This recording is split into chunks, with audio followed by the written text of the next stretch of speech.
Hello everyone, my name is Isra Batul. I hope you all are doing well. And आज जो हम topic start कर रहे हैं अपना हमारा प्रीवियस टॉपिक चल रहा था codes and practices under corporate governance, जिसमें हमने कमेटीज़ के बारे में स्टडी किया था। काफ़ी कमेटीज़ के बारे में स्टडी कर चुके थे, कितनी कमेटीज़ थी और क्या क्या उसकी रिकमेंडेशन थी, किस किस के नाम से वो कमेटीज़ बनी थी, कौन कौन से ईयर में वो कमेटीज़ फॉर्म हुई थी, उनका वर्क क्या था, ये सभी हम स्टडी कर चुके थे। और हमारी एक कमेटी रिमेनिंग रह रही थी, जे ईरानी कमेटी। सो हमने जो पहले पढ़ी थी, हम प्रीवियस वीडियोस में हमने CII कोड पढ़ा था, CII कमेटी पढ़ी थी। दैन हमने कुमार मंगलम कमेटी जो कि कुमार मंगलम जी के नाम पर थी। Then the report of task force के बारे में हमने पढ़ा था, जो कि May 2000 में आया था। उसके बाद हमने पढ़ा था नरेश चंद्र कमेटी। नरेश चंद्र कमेटी के रिकमेंडेशन क्या क्या थे, उसके रूल्स रेगुलेशन क्या थे, उसमें क्या क्या रिवाइज किया गया था, कौन से एग्जिस्टिंग लॉ थे जिनको वहाँ पर मतलब रखना था, और कितने लॉज थे वहाँ जिनमें अमेंडमेंट होना था, चेंजेस होने थे। नेक्स्ट जो हमने अपने प्रीवियस सेशन में कवर की थी, हमने की थी नारायण मूर्ति कमेटी। नारायण मूर्ति कमेटी में क्या क्या रिकमेंडेशंस थी और नारायण मूर्ति जी कौन है, ये सभी हम डिस्कस कर चुके थे। उसमें कुछ इंपॉर्टेंट टॉपिक्स थे, जैसे IPO था, code of management and risk management था, बेस्ट रिस्क मैनेजमेंट स्किल्स था, वो सभी हम कवर कर चुके थे। आज हमारी जो कमेटी रह रही है वो है जे ईरानी कमेटी। जे ईरानी कमेटी के बारे में हम आज रीड करेंगे। So recommendation of J Irani Committee on Company Law 2005. On 2nd December 2004, Government of India constituted an expert committee under the chairmanship of Dr. J Irani, then the director of Tata Sons. इसमें क्या था कि government of India ने ये decide किया कि उसको एक कमेटी कॉन्स्टिट्यूट करनी है। किस ईयर में करनी थी, ये भी इसमें डेट मेंशन दी गई है, और किसकी चेयरमैनशिप के अंडर में हुई थी, डॉक्टर जे ईरानी की चेयरमैनशिप में हुई थी, जो कि टाटा सन्स के डायरेक्टर थे। उस वक्त टाटा सन्स के डायरेक्टर थे। To review and make recommendation on company law. उनसे क्या बोला गया है कि जो भी हमारा कंपनी लॉ है आप उसको रिव्यू करें और उस पर रिकमेंडेशन दें कि कौन कौन सी ऐसी कॉर्पोरेट गवर्नेंस की बेस्ट प्रैक्टिसेस हैं जो हमें यहाँ पर रिवाइज करनी है या बढ़ानी है, कौन कौन से लॉज हैं जो हमें बनाने हैं। इससे आगे भी मैं आपको बताऊंगी। आप प्रीवियसली इस कमेटी से रिलेटेड जो चैप्टर है हम अपनी प्रीवियसली स्लाइड्स में कर चुके हैं, वो पूरी ही यूनिट उसी चैप्टर पे थी जहाँ से वो लॉ बना था। बताऊंगी कि किस लॉ के बारे में बात कर रही हूँ, किस एक्ट के बारे में बात कर रही हूँ। So the objective of the committee were the address the changes in the national and international scenario facing listed companies. क्या था इसका ऑब्जेक्टिव्स क्या थे कि इस कमेटी के ऑब्जेक्टिव ये थे कि जो नेशनल और इंटरनेशनल सिनेरियो है उसमें लिस्टेड कंपनी जो फेस कर रही है उसमें क्या क्या चेंजेस होने हैं, क्या क्या इम्प्रूवमेंट होना है, enable internationally accepted best practices and provide adequate flexibility for timely evolution of legal reforms in response to the changing business model. अब बिजनेस मॉडल को चेंज करने के लिए, रिफॉर्म करने के लिए और फ्लेक्सिबिलिटी के लिए मतलब बेस्ट प्रैक्टिसेस को एक्सेप्ट करना, जो मीन्स जो भी बेस्ट प्रैक्टिसेस हैं गवर्न करने की उनको एक्सेप्ट करना, ये इसमें रिकमेंडेशन दी गई थी जे ईरानी कमेटी में। अब इसमें हम बात करते हैं।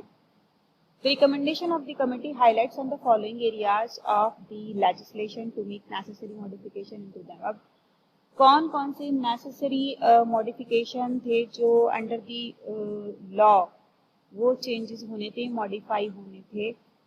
तो इसमें लिखा है independent directors in listed company के, जो भी लिस्टेड कंपनीज है उनमें इंडिपेंडेंट डायरेक्टर को होना। देखिए इंडिपेंडेंट डायरेक्टर की बात बार बार की गई है।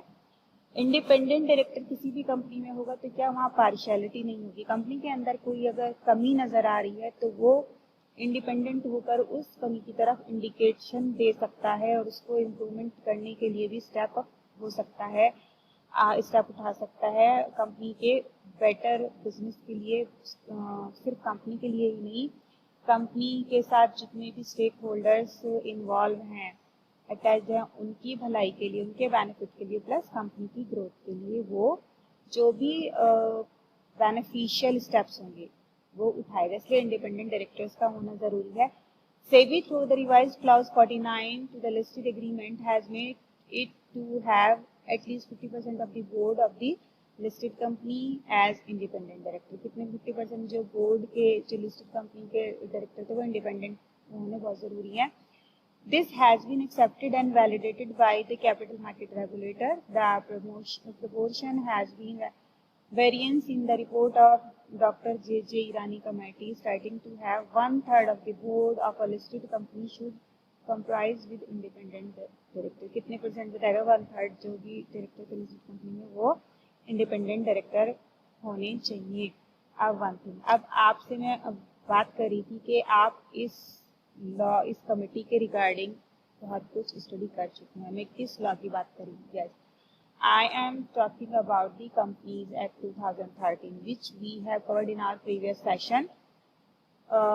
जो कंपनी लॉ 1956 था उसको जे ईरानी जी ही थे जिन्होंने चेंज किया था, और वो लॉ चेंज होकर कंपनीज एक्ट 2013 के रूप में फॉर्म हुआ था। कंपनीज एक्ट 2013 बन गया था 1956 को चेंज करके। तो वो कहाँ से हुआ था? वो इसी कमेटी की देन है, जे ईरानी कमेटी से ही हुआ था। और कंपनीज एक्ट के बारे में हम सभी पॉइंट्स रीड कर चुके हैं। कंपनीज एक्ट 2013 में कौन कौन सी प्रैक्टिसेस इंपॉर्टेंट थी, कौन कौन से रूल्स फॉलो हो रहे थे, कितनी तरह की काइंड ऑफ कंपनीज क्या थी, उन काइंड ऑफ कंपनीज के जो भी इम्पोर्टेंट गवर्नेंस के रूल्स थे वो क्या क्या थे, उनमें किस तरह से डायरेक्टर्स होते थे, डायरेक्टर्स का वर्क क्या होता था, डायरेक्टर्स कैसे कंपनी में वर्क करते थे, AGM उन्हें कब हेल्ड करनी होती है, और शेयर किस तरह से इशू होते हैं, कंपनी में कितनी तरह की मीटिंग्स होती हैं, बोर्ड ऑफ डायरेक्टर्स की मीटिंग कितनी होती है, क्रेडिटर्स की मीटिंग कितनी होती है, शेयर होल्डर्स की मीटिंग कितनी होती है, जितने भी शेयर होल्डर्स हैं चाहे वो बड़े लेवल के शेयर होल्डर हों या मिनिमम इन्वेस्टमेंट के शेयर होल्डर हों, सभी को एक समान ट्रीट करना। और जो कॉर्पोरेट गवर्नेंस के 4 पिलर्स हैं हमारे, जो हमने पढ़े भी थे, अकाउंटेबिलिटी, ट्रांसपेरेंसी, इस तरह की जितने भी मतलब क्वालिटीज़ हैं, एक तरह से अकाउंटेबिलिटी हो, ट्रांसपेरेंसी हो, ये सभी रूल्स को फॉलो किया जाए। और इसके अलावा जितनी भी मीटिंग्स होती थी उनका क्या रोल रहा होगा, किस तरह से कंपनीज में ऑडिटर का क्या वर्क रहता था, कितनी तरह के ऑडिटर रहते थे, हमने 2 टाइप्स ऑफ ऑडिटर पढ़े थे, उनका अपॉइंटमेंट कैसा होता था, और रिमूवल ऑफ ऑडिटर्स भी हम उसमें कंप्लीट कर चुके थे, रिमूवल ऑफ ऑडिटर कैसे होता है। उसके बाद हमने कंपनीज एक्ट में मीटिंग कर ली थी, उसका मीनिंग पढ़ लिया था, kinds of companies, types of companies हम कवर कर चुके थे।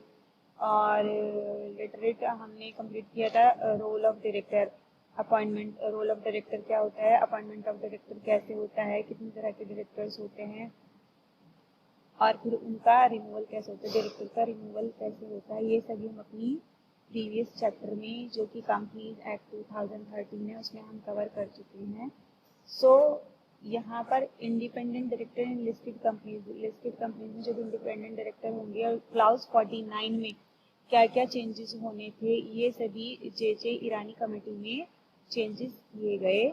और जितने भी स्टेक होल्डर्स थे उनको, इसका जो मोटिव था वो सिर्फ ये नहीं था कि सिर्फ कंपनी का ही बेनिफिट देखा जाए, उसका मोटिव ये था कि कंपनी के साथ साथ जितने भी शेयर होल्डर्स हैं, चाहे वो बड़े इन्वेस्टमेंट के शेयर होल्डर्स हों, चाहे वो पार्शियली शेयर होल्डर्स हों, सभी के इक्वल राइट्स उनको देना, एथिक्स का ध्यान, एथिकल स्टैंडर्ड का ध्यान रखना, बेस्ट कॉर्पोरेट गवर्नेंस को प्रैक्टिसेस में लाना, एंड देन जितने भी स्टेक होल्डर्स हैं हमारे, वो चाहे सप्लायर हों, बायर्स हों, एंड हमारे कस्टमर्स हों, हमारे शेयर होल्डर्स हों, गवर्नमेंट हो, सभी से एक तरह से कनेक्ट रहना, और सोशल रिस्पॉन्सिबिलिटीज को भी ध्यान में रखना। सो ये सभी जो भी प्रैक्टिसेस थी बेस्ट कॉर्पोरेट गवर्नेंस की, जे ईरानी कमेटी में उनको रिवाइज किया गया, और बेटर से बेटर लॉ जो था वो बनाया गया, जो कि कंपनीज एक्ट 2013 के नाम से आया, जो हम प्रीवियसली स्लाइड्स में पढ़ चुके हैं। सो हमारी ये सभी कमेटीज जो थी, कोर्ट्स कह लें या कमेटीज कह लें, courts and committees under corporate governance, ये हम कवर कर चुके हैं, जिसमें हमने CII code, Kumar Mangalam Birla committee, report of task force and Naresh Chandra committee, Narayana Murthy committee and last is JJ Irani committee हम अपनी कवर कर चुके हैं। So codes and best practices under corporate governance, ये टॉपिक ऑलमोस्ट हमारा कंप्लीट हो चुका है। आई होप आपको ये सारी कमिटीज क्लियर हो चुकी हैं। So till then, stay safe, stay healthy and